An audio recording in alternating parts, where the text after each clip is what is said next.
आज जे प्रश्न आहेत ते सोडून आज मी ऐकलंय की 25,055 कोटी रुपये कुंभमेळ्याचा प्लॅन तयार केला गेला। आता कुंभमेळ्याला जर 25,055 कोटी रुपये देत असाल आणि शेतकऱ्याला वाऱ्यावर सोडत असाल म्हणजे हे तर अति झालं। म्हणजे कुंभमेळा महत्त्वाचा आहे की शेतकरी जिवंत ठेवणं महत्त्वाचं आहे। शेतकऱ्याच्या कर्जमुक्तीसाठी तुमच्या तिजोरीत खडखडाट आहे आणि कुंभमेळ्यासाठी मात्र 25,055 कोटी रुपये खर्च करायसाठी काय गरज आहे एवढा खर्च करायची? 1,000-2,000 कोटीमध्ये संपवू शकला असतात। यातले अर्धे पैसे खाण्यासाठी लुटण्यासाठी तुमच्याकडे पैसे आहेत। 25,055 कोटी रुपये कुंभमेळ्याचा प्लॅन तयार केला आहे, त्याला आराखडा मंजूर केलेला आहे। तिकडे तपोवनातील झाडं कापली जात आहेत,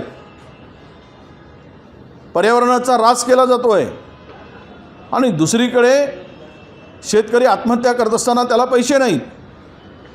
म्हणजे मला वाटतं हा कुंभमेळा महत्त्वाचा आहे की शेतकरी महत्त्वाचा आहे? राज्यातील शेतकऱ्यांनी अशा नतभ्रष्टांना त्यांची जागा आणि त्यांची अवकात दाखवली पाहिजे, हा खरा प्रश्न आहे।